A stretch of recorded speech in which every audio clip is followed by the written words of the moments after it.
আসসালামু আলাইকুম বন্ধুরা, সবাই কেমন আছেন? আশা করি সবাই ভালোই আছেন।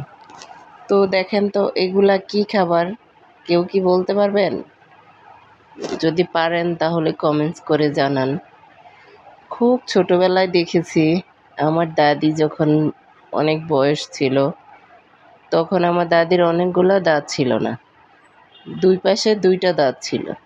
তো দাদি যখন হাঁ করে ঘুমাইতো, তখন দাদিরকে একদম ভূতের মতো দেখা যেত। তো এখন আবার আমি যখন বড় হয়েছি, বিয়ে হয়েছে, এখন আবার শাশুড়ি আমার দাদির মতো বয়স্ক হয়ে গেছে।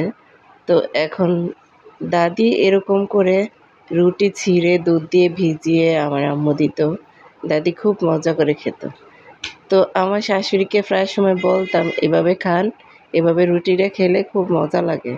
হালকা চিনি, একটু দুধ দিয়ে মিশিয়ে নরম হলে তারপরে আমার দাদি খাইতো। পরে এখন আমার মনে হইল যে এভাবে আমার শাশুড়ি মাকেও খাওয়াই। তারও দাঁত নাই, অনেকগুলা দাঁত ডায়াবেটিক্সে খেয়ে ফেলছে। তো চাবিয়ে বেশিরভাগ জিনিস খেতে পারে না। তাই আমার শাশুড়িকে এখন আমি খাওয়াই দিতেছি এভাবে। উনি দিব্যি খাচ্ছে আর কি। তো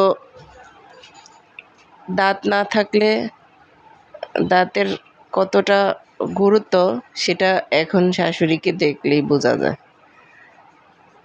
তো আমার শাশুড়ির আবার দাঁতের সমস্যা বেশি। ওনার ডায়াবেটিক্সের উপরে সবগুলা দাঁত খেয়ে ফেলছে, একদম শুধু মাড়িটা আছে।